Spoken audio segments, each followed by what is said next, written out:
వి gold trusted gold buyers మీరు తాకట్టు పెట్టిన బంగారాన్ని విడిపించి ఈ రోజు ఉన్న మార్కెట్ ధరకు కొనబడను 7771077720. Welcome to iDream media. So జనరల్గా వాకింగ్ అనేది మనం ఎంత సేపు చేస్తే కనుక అది కరెక్ట్ వాకింగ్, హెల్తీ వాకింగ్ అంటాము. హెల్త్ బెనిఫిట్స్ కలగాలంటే వాకింగ్ అనేది ఎలా చేయాలి, ప్లేస్ ఎలా ఎంచుకోవాలి. సో అందరూ షూ వాడుతూ ఉంటారు వాకింగ్ కోసం, మంచిదేనా, మామూలు కాళ్ళతోనే నడవచ్చా? సో పూర్తి వివరాలు తెలుసుకుందాం. మనతో పాటు ప్రముఖ ఫిజియోథెరపిస్ట్ భానుపూర్ణిమ గారు ఉన్నారు. మేడం నమస్తే అండి. నమస్తే అండి. అంటే బేర్ ఫుట్, చెప్పులు లేకుండా నడవాలి ఇలా చెప్తూ ఉంటారు కదా, నిజంగా మంచిదేనా అది? మంచిదేనండి. ఎందుకంటే సెన్సరీ సిస్టమ్ అనేది యాక్టివేట్ అవుతుంది బేర్ ఫుట్తో నడవడం వల్ల. కాకపోతే బేర్ ఫుట్ మనం నడవాలి అంటే అక్కడ న్యాచురల్ సర్ఫేస్ అనేది ఉండాలి. సే ఫర్ ఎగ్జాంపుల్ మట్టి కానీ, గడ్డి కానీ, ఇసుక కానీ, ఇలాంటి న్యాచురల్ సర్ఫేసెస్ ఉంటే బేర్ ఫుట్ మీద అనేది నడవచ్చు. కాకపోతే బేర్ ఫుట్ మీద నడిచేటప్పుడు తీసుకోవాల్సిన జాగ్రత్త, ముళ్ళు, చిన్న చిన్న రాళ్ళు ఇలాంటివి గుచ్చుకోకుండా జాగ్రత్త తీసుకోవాలి. కానీ సింథటిక్ రోడ్స్, తార్ రోడ్లు, మన సిమెంట్ రోడ్లు, ఇలాంటి ఆర్టిఫిషియల్ సర్ఫేసెస్ మీద నడిచేటప్పుడు మాత్రం షూ వేసుకుని నడవమని సలహా ఇస్తాను. ఎస్, చక్కగా చెప్పారు. వాకింగ్ అనేది జనరల్గా ఎవరు చేయాలి? వాకింగ్ అనేది ప్రతి ఒక్కళ్ళకి అవసరమేనండి. సో చాలామంది అంటే మనము మా దగ్గరకు వచ్చే క్లయింట్స్కి కూడా మేము చెప్తుంటాం వాకింగ్ చేయండి అంటే, మేము ఆఫీసులకి ఇంత దూరం నడిచి వెళ్తామండి, బస్ స్టాప్కి ఇంత దూరం నడిచి వెళ్తాము, లేకపోతే ఇంట్లో మేము ఇంత పని చేసుకుంటాము, మళ్ళీ మాకు ప్రత్యేకంగా వాకింగ్ ఎందుకు అంటారు. సో అది కరెక్ట్ కాదండి. సో వాకింగ్ అనేది అంటే మన బాడీలో మన ఫోకస్ మొత్తం మనం చేసే పని మీద పెట్టి వాకింగ్ చేయాలి. అంటే వేరే ఏదో పర్పస్ కోసం వెళ్ళే వాకింగ్, ఎక్సర్సైజ్గా చేసే వాకింగ్ రెండింటిని కలపకండి. సో ప్రత్యేకంగా ఈ టైం అనేది మనం కేటాయించుకొని, సో ఆ పర్టికులర్ టైంలో ఆలోచనలు ఏమీ పెట్టుకోకుండా ఫోకస్డ్గా వాక్ చేసి వస్తే దాన్ని మనం కరెక్ట్ వాకింగ్ అని మనం కన్సిడర్ చేయొచ్చు. ఓకే, ఏదైనా ఒక మంచి ప్లేస్ చూసుకునే వాక్ చేయాలంటే పార్కు అలాంటి దాంట్లోనే వాక్ చేయాలా మనము? అలా అయితేనే బెటర్ అండి. ఎందుకంటే సర్ఫేస్ అంటే మనం నడిచేటప్పుడు నడక కింద నుంచి అంటే గ్రౌండ్ నుంచి ఇంపాక్ట్ మన మోకాలకి డైరెక్ట్గా వస్తుంది. సో ఎగుడు దిగుడు ఉన్న సర్ఫేసెస్ కానీ, గుంతలు ఇలాంటివి ఉన్న సర్ఫేసెస్ కానీ చూసుకొని మనం వాకింగ్ ఎంచుకుంటే, సో షాక్ అబ్జార్బర్స్ అంటే మన మెనిస్కై ఉంటాయి, ఇవి దెబ్బతినే అవకాశం ఉంటుంది. అలా కాకుండా కొంచెం మంచి సర్ఫేస్, యూనిఫామ్గా ఉంటే సర్ఫేస్ ఎంచుకుంటే నడవడానికి మనకి ఈజీగా ఉంటుంది, ప్లస్ మన మోకాల ఆరోగ్యానికి కూడా మంచిది. భోజనం చేశాక వాక్ చేయాలా? భోజనం ఒకవేళ చేసిన తర్వాత వాక్ చేయాలంటే కనీసం అరగంట గ్యాప్ ఇవ్వాలి. డిన్నర్ వాక్ మంచిదా, ఎర్లీ మార్నింగ్ వాక్ మంచిదా? నన్ను అడిగితే ఎర్లీ మార్నింగ్ వాకే చెప్తాను. ఎందుకంటే దానికి ప్రిపేర్ అవ్వాలి. అసలు ఎర్లీ మార్నింగ్ వాక్ మంచిది ఎందుకంటే అంటే మనకి బేసిక్గా మనము బయటకు వెళ్ళినప్పుడు మన body vitamin D sun rays నుంచి అబ్జార్బ్ చేసుకుంటే, సో అది మన ఎముకల ఆరోగ్యానికి కూడా చాలా మంచిది. సో అందుకని ఎర్లీ మార్నింగ్ వాకే నేను ఒకవేళ కుదరకపోతే డిన్నర్ తర్వాత అయినా వాక్ చేయొచ్చు, బట్ ఎర్లీ మార్నింగ్. డయాబెటిక్ పేషెంట్స్కి వాకింగ్ అనేది ఎప్పుడు మంచిది? డయాబెటిక్ పేషెంట్స్కి వాకింగ్ అనేది కంపల్సరీ చేయాల్సిందేనండి. మంచిది అనిక చెప్పలేము, వాళ్ళు రొటీన్లో భాగంగా వాకింగ్ని కంపల్సరీ వాళ్ళు చేసుకోవాలి. ఎందుకంటే వాకింగ్ అనేది బ్లడ్ షుగర్స్ని నియంత్రించడానికి చాలా హెల్ప్ చేస్తుంది. బీపీ ఉన్న వాళ్ళు కూడా ఖచ్చితంగా వాక్ చేయాలని చెప్తారు కదా? అవునండి, ఖచ్చితంగా వాక్ చేయాలి. ఈ శీతాకాలంలో వాకింగ్ అప్పుడు ఎలాంటి జాగ్రత్తలు తీసుకోవాలి? శీతాకాలంలో బయటకు వెళ్ళేటప్పుడు ఒకవేళ రెస్పిరేటరీ ఇష్యూస్ లాంటివి ఏమన్నా ఉంటే ప్రాపర్గా కవర్ చేసుకోవడము, సో అలాంటి జాగ్రత్తలు తీసుకోవడం మంచిది. ఒకవేళ ఆస్తమా లాంటి వాళ్ళు ఉంటే కనుక అది కొంచెం బాగా చలి ఉన్న టైంలో కాకుండా కొంచెం ఎండ వచ్చిన తర్వాత వెళ్ళడం బెటరు. అంటే మన స్కిన్ డీహైడ్రేట్ అవ్వకుండా చూసుకోవాలి. అంటే చలికాలం అనగానే వాటర్ తాగడం తగ్గించేస్తాం, సమ్మర్ అనగానే ఎక్కువ వాటర్ తాగుతాం, కానీ చలికాలం రాగానే వాటర్ తాగడం తగ్గించేస్తాం. సో చలికాలంలో కూడా డీహైడ్రేట్ అవుతాము. సో మనం వాకింగ్ లాంటి యాక్టివిటీ ఎంచుకునేటప్పుడు మనం డీహైడ్రేట్ అవ్వకుండా ప్రాపర్గా వాటర్ అది తాగడము అలాంటి జాగ్రత్తలు కొంచెం తీసుకుంటే సరిపోతుంది. వెంటనే వాక్ చేసిన వెంటనే నీళ్ళు తాగకూడదు కదా? లేదండి, ఎనీ హెవీ ఎక్సర్సైజ్, వాకింగ్ అనే కాదు, డాన్సింగ్ కానీ లేకపోతే ఎనీ ఎక్సర్సైజ్, జిమ్ కానీ, ఎనీ హెవీ ఎక్సర్సైజ్ చేసిన వెంటనే వాటర్ తాగడం అనేది కరెక్ట్ కాదు. కనీసం ఒక 5 నుంచి 10 నిమిషాలు గ్యాప్ ఇచ్చి తర్వాత వాటర్ తీసుకోవాలి. కార్డియో ఇష్యూస్ ఉన్న వాళ్ళు ఎలా వాకింగ్ చేయాలి అంటే చెమటలు వచ్చేంత వరకు వాకింగ్ చేయాలా, ఎట్లా చేయాలి, నార్మల్ వాక్ చేయాలా? కార్డియో ఇష్యూస్ ఉన్న వాళ్ళు హెవీగా స్ట్రెయిన్ అవ్వడం అవాయిడ్ చేయడమే బెటర్ అండి. సో నార్మల్ పేస్లో అంటే నార్మల్ యాక్టివిటీలో మనం ఎలా అయితే నడుస్తామో సో అంతవరకు అంటే చెమటలు రాకుండా చూసుకొని, అంటే షార్ట్నెస్ ఆఫ్ బ్రెత్ అంటాం, అంటే ఊపిరి అందకుండా చూసుకొని ఊపిరి అందకపోవడం లాంటి పరిస్థితి రాకుండా చూసుకొని నార్మల్గా వాక్ చేస్తే సరిపోతుంది. ఎస్, చాలా చక్కగా చెప్పారు మ్యామ్. వాకింగ్ అనేది అందరికీ అవసరం. చాలామంది మోకాలు నొప్పులు ఉన్నాయని వాకింగ్ చేయకుండా ఉంటారు, వాళ్ళకి ఖచ్చితంగా వాకింగ్ అనేది అవసరమే.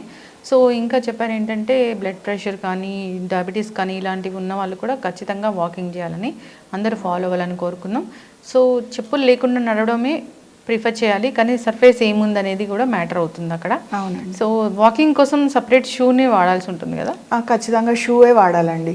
ఎందుకంటే మన ఆర్టిఫిషియల్ సర్ఫేస్ మీద మనం నడిచినప్పుడు మన మోకాలకి డ్యామేజ్ జరగకుండా ఉండాలంటే దానికి ప్రాపర్గా షాక్ అబ్జార్బింగ్ ఉండే షూ వాడితేనే అది ప్రాపర్గా ఉంటుంది. రెమెడీస్ చాలా చక్కగా పనిచేస్తాయి, అందరూ సెంటర్కి రావాలని ఏమి ఉండదు. సో అయితే మోకాలు నొప్పులు వచ్చాయంటే నిజంగానే రెమెడీస్తో తగ్గించుకోవచ్చా? తగ్గించుకోవచ్చు అనే దానికంటే చెక్లో పెట్టచ్చు అని చెప్పొచ్చు అండి. సో వన్స్ అరుగుదల అంటే మనం జనరల్గా మాట్లాడుకునే మోకాలు నొప్పులు ఆస్టియోఆర్థరైటిస్ అంటాం. సో మోకాలు అరిగిపోతూ ఉండడం. సో దాన్ని ఏంటంటే ఒకసారి మనకి అరిగిపోవడం స్టార్ట్ చేసిన తర్వాత, ఆల్రెడీ అరిగిపోయిందైతే వెనక్కి తీసుకెళ్ళలేం కానీ దాన్ని ఫర్దర్గా అరగకుండా ఆపొచ్చు. సో మన డే టు డే యాక్టివిటీస్ని మనం ఇబ్బంది లేకుండా, నొప్పి లేకుండా మేనేజ్ చేసుకోవచ్చు. చిన్న చిన్న టెక్నిక్స్ అంటే అసలు ఏముంటాయి?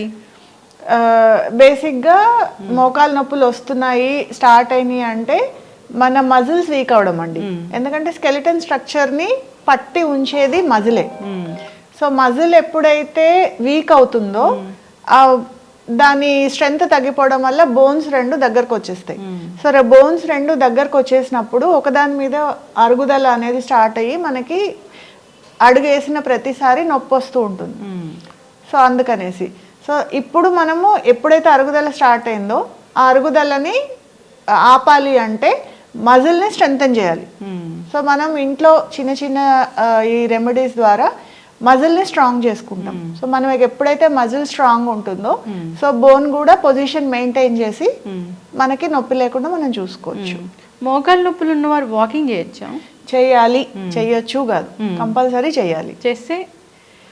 చేస్తూ ఉంటే ఏంటంటే యాక్టివిటీ అండి. సో ఏదైనా ఇప్పుడు మన మజిల్ ఏంటంటే ఈజీగా అది ఎప్పుడు రెస్ట్ తీసుకుందామనే చూస్తూ ఉంటుంది.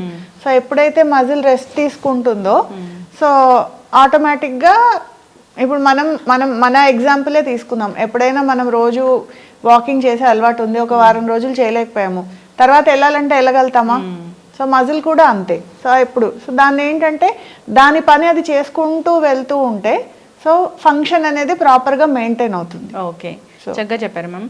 ఇప్పుడు మోకాలు నొప్పులు వచ్చిన వాళ్ళు అక్కడ ఏమైనా పట్టీలు వేసుకోవాలి అంటే ఏదో సంథింగ్ దానికి స్ట్రెంగ్తన్ కోసం పట్టీలు అలాంటివి దొరుకుతూ ఉంటాయి కదా, పనిచేస్తాయి అవి? పట్టీలు అంటే నీ క్యాప్స్ అంటామండి. సో నీ క్యాప్స్ ఏంటంటే సపోర్ట్ కోసం. సే ఫర్ ఎగ్జాంపుల్ చాలా సివియర్గా పెయిన్ ఉంది అనుకుందాం. పెయిన్ ఉన్నప్పుడు ఆ నొప్పి వల్ల ఏదైనా పని చేయలేకపోతున్నారు. సో అంటే మెట్లు ఎక్కాలి, లేదంటే దూరాలు వాకింగ్ చేయాలి, లేకపోతే నిలబడాలి. సో అలాంటప్పుడు ఈ పట్టీలు అనేవి అంటే నీ క్యాప్స్ అనేవి సపోర్ట్ లాగా పనిచేస్తాయి. సో అవేంటంటే మనం unavoidable situations, say for example మనం ఎక్కడికన్నా లాంగ్ డిస్టెన్స్లో మనము ట్రావెల్ చేయాలి, లేకపోతే ఏదన్నా ఇంట్లో ఏదన్నా అకేషన్ ఉంది, లేకపోతే అలాంటి అకేషన్స్ అప్పుడు, లేకపోతే ఎక్కువసేపు నిలబడి పని చేసుకోవాలి అన్నప్పుడు సపోర్ట్ కోసం వాడుకోవడంలో తప్పులేదండి. సపోర్ట్ ఇస్తుంది. కానీ ఇదేదో బాగుంది, ఇది వేసుకుంటే మనకి నొప్పి రావట్లేదు అని చెప్పి కంటిన్యూస్గా వాడితే మాత్రం దాంతో ఇబ్బందులు ఎదుర్కోవాల్సి వస్తుంది. సో కాబట్టి నీ క్యాప్స్ అనేవి అవసరమైనప్పుడు మాత్రమే వాడాలి. ఇప్పుడు మోకాలు నొప్పులు సర్జరీ అయిన తర్వాత ఫిజియోథెరపీ అవసరమా? ఖచ్చితంగా చేసుకోవాలి. ఏం జరుగుతుంది ఫిజియోథెరపీ చేస్తే? ఫిజియోథెరపీ అంటే ఇప్పుడు మోకాలు మీకు సర్జరీ అయ్యే స్టేజ్ వచ్చిందంటేనే కనీసం ఒక 6 నుంచి 8 సంవత్సరాలు వాళ్ళు మోకాలు నొప్పులతో తీవ్రంగా ఇబ్బంది పడి ఉంటారు. మన బాడీలో ఎక్కడైనా నొప్పి ఉంది అన్నప్పుడు సో ఆ పర్టికులర్ బాడీని అంటే ఆ జాయింట్ని మనం వాడడానికి ఆ నొప్పి అవాయిడ్ చేయడానికి మనం కంపల్సరీ మూమెంట్స్ అనేవి అలవాటు చేసుకుంటాం. మెట్లు ఎప్పుడు ఎక్కొచ్చు? మెట్లు ఎక్కొచ్చు అంటే తప్పనిసరి పరిస్థితుల్లో ఎక్కొచ్చు అండి. అంతేగాని ఫిట్నెస్ కోసము ఎక్సర్సైజ్ మెయింటైన్ చేయడం కోసము మోకాళ్ళ హెల్త్కి మెట్లు ఎక్కడం అయితే అంత కరెక్ట్ కాదు. మిగిలిన అంటే తప్పక ఇంకా మెట్లు ఎక్కాల్సి వచ్చినప్పుడు అయితే తప్పదు అనుకోండి. లిఫ్ట్ వాడాలా మెట్లు ఎక్కాలా అసలు జనరల్గా? లెస్ దెన్ 2 ఫ్లోర్స్ మెట్లు ఎక్కండి, అభ్యంతరం లేదు. అంతకంటే ఎక్కువ ఉంటే అయితే నేను లిఫ్ట్ వాడమని సజెస్ట్ చేస్తాను. ఎస్, చక్కటి ఇన్ఫర్మేషన్ మ్యామ్. సో ఏదైనా ఒక ఫుడ్ తింటే ఈ మోకాలు నొప్పులు బాగా పెరుగుతాయి అనేది ఏమైనా ఉంటుందా? రుమటాయిడ్ ఆర్థరైటిస్ ఒకవేళ ఉంటే కొన్ని ఫుడ్స్ వల్ల నొప్పులు ఎక్కువయ్యే అవకాశం ఉంటుందండి. బట్ సాధారణంగా అయితే అలా ఏముండదు. బట్ మీరు కనుక రుమటాయిడ్ కానీ ఇంకేదైనా ఆటో ఇమ్యూన్ అలాంటి ప్రాబ్లమ్స్ వల్ల మీకు జాయింట్ పెయిన్స్ వస్తుంటే మాత్రం ఫుడ్ తోటి ఎఫెక్ట్ అవుతుంది. సో ఆ ఫుడ్ని అవాయిడ్ చేయడం బెటర్. ఎస్, చక్కగా చెప్పారు మ్యామ్. మోకాలు నొప్పులు అసలు రాకుండా ఉండాలంటే ఏం జాగ్రత్తలు తీసుకోవాలి? రాకుండా ఉండాలి అంటే దాన్ని మ్యాక్సిమం మోకాళ్ళని ఉపయోగంలో ఉంచాలి. సో పాతకాలంలో మనము నేల మీద కూర్చునే వాళ్ళం, అందుకే చూడండి వాళ్ళకి ఎవరికి మోకాలు నొప్పులు లేవు. సో టాయిలెట్స్ వాడేటప్పుడు ఇండియన్ టాయిలెట్స్ అంటే కనీసం రోజులో 4-5 సార్లు అయినా మోకాలు ఫుల్ మూమెంట్ కనుక చేస్తే మనం మోకాలు నొప్పులు రాకుండా ప్రివెంట్ చేసుకోవచ్చు. తర్వాత చిన్న చిన్న ఎక్సర్సైజెస్ ఉంటాయి. అంటే క్వాడ్రిసెప్స్ మజిల్ బేసిక్గా మోకాలు మూమెంట్కి హెల్ప్ చేస్తుంది. సో ఆ క్వాడ్రిసెప్స్ మజిల్కి స్ట్రెంథెనింగ్ ఎక్సర్సైజెస్ కనుక చేసుకుంటే మోకాలు నొప్పుల్ని మనం మ్యాక్సిమం అవాయిడ్ చేయొచ్చు. చక్కటి ఇన్ఫర్మేషన్ మ్యామ్. ఇబ్బంది పడుతున్న వాళ్ళు కాంటాక్ట్ చేయాలని కోరుకుందాం, ఫాలో అవ్వాలని కోరుకుందాం. ధన్యవాదాలు.